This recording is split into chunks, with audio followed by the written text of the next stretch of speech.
An Unbreakable Dream. In a place far away from the city, there is a little school in which poverty is common, and the people's sadness is covered by their hope of their children's success.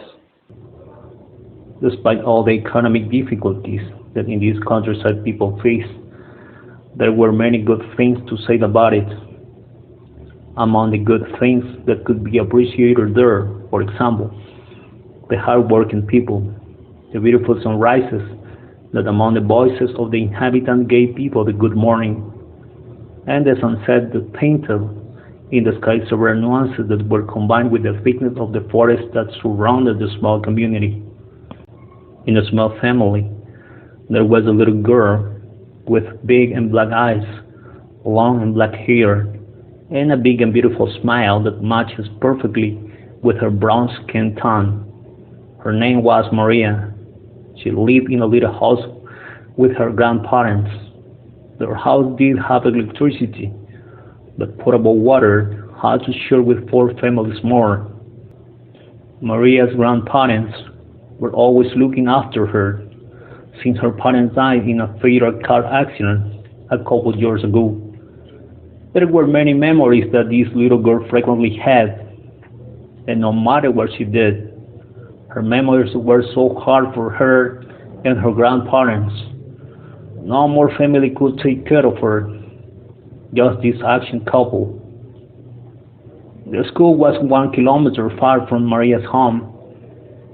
Every day, her grandpa Don Aquino, an aged man that could not walk properly because of his arthritis, used to walk with her and have a conversation about her future. Don Aquino always encouraged her to study. He said, "The school will accompany you through life. You might have not had a big car or expensive dress, but stand up wherever you go." he used to tell her that he wanted her to become a teacher from the little school. And as Don Aquino's dream, she wished to become a teacher too. That year, something called the attention of the entire neighborhood. A new teacher would arrive to the school. Maria and her grandparents were excited to the news. Not many people visited this community. The new professor's name was José Quilizapa. He had been hired to teach fifth grade at Jorge Lardez School. The new professor was a single 35 years old man. He had been past studying his entire life, and this was his second job as a teacher to a public school. He, as the same as his students, were excited for the classes. He was a different teacher that the students used to meet. At that time, the planet was going through a crisis of a pandemic disease with special protection measures due to its easy transmission. For that reason, the local government decided to donate to the school the internet service for the students and a computer for the classes that would be virtual from now on. It would be challenging because it would be a new way of learning for the grandparents and Maria in her sixth grade.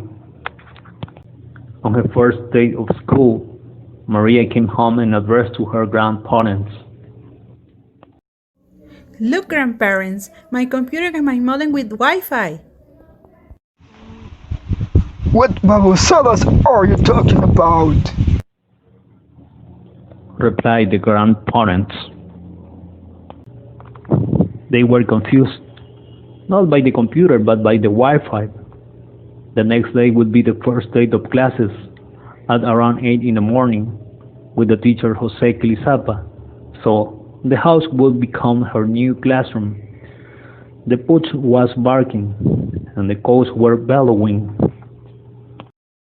Grandpa, you had to give these animals their tar to shut up because I won't listen to my class on the computer and it's almost 8 o'clock, said Maria. "I am going right now," Grandpa said. Suddenly the grandfather entered and took a cup of coffee. Then he observed his granddaughter and eyed. "What's wrong with you?" Grandpa asked her. Grandpa, I can enter to my class in classroom. I don't know what this thing has, that the monitor doesn't turn on, said Maria. Grandpa knew a little about electricity and answered, Daughter, check the cables that are connected because I don't know about this machine anything. Maybe the dog or the cat moves something. said the grandfather, using his common sense effectively. Thanks, grandfather. Look that the dog is lying on the cable, and the monitor did not turn on. She. Shuddered Maria. Months went like a journey every day to classes, in which the grandfather knew little about technology, but the love was great for Maria, who supported them day and night. Finally, the first semester of the year came, and the famous exams too. Maria was very nervous. Her effort and dedication had been incredible for being one of the best students, and the date of the first exam came. Grandpa, one day I will be a teacher, and I will buy you a car, and all the best for you. Said Maria. Oh, my princess. Don't worry about this old man. My happiness is that you achieve your dreams. Said old Aquino. It's almost 8 o'clock, Grandpa, and I will start my first exam with only 10 minutes left. At first nervous Maria. Bump! A knock on the table was heard. What happens? Said old Aquino. Grandpa, look, I don't have an internet connection. Yelled Maria. Rapidly the environment turned into a throwing of things here and there. They ran from one place to another, while the dog and the cat were scared and nobody could identify the failure of the internet, because now the monitor was working. The modem had electricity and internet signal. Grandpa, there are only 5 minutes left to start my exam. What do I do? Keep checking all the buttons on the little thing. Mija, look. It's going to make me patatus for all this. Said the old man Aquino. I feel like I'm the one who's going to die. Said Maria worriedly. Check the cables and light bulbs that are working. Grandpa said again. Grandpa, yeah, I found it. I have turned off the wireless access of my computer. What a relief. Said Maria. Maria, sure that she should not have any more setbacks, was about to enter and take her online exam. However, she was very wrong because her computer, despite being new, stopped working, turned off, and did not turn on again. Old Aquino saw how her very sad granddaughter were crying constantly to her bed. He felt a pain in his old heart because he could not help his granddaughter in anything. Maria would tell her grandfather the next day that she no longer wanted to study because she could not even receive classes, much less take a conscious test that she would lose the school year. Weeks later, the teacher noticed Maria's absence. It was easy to notice her absence because she always participated in the classes, and he did not hesitate to find out what she had passed.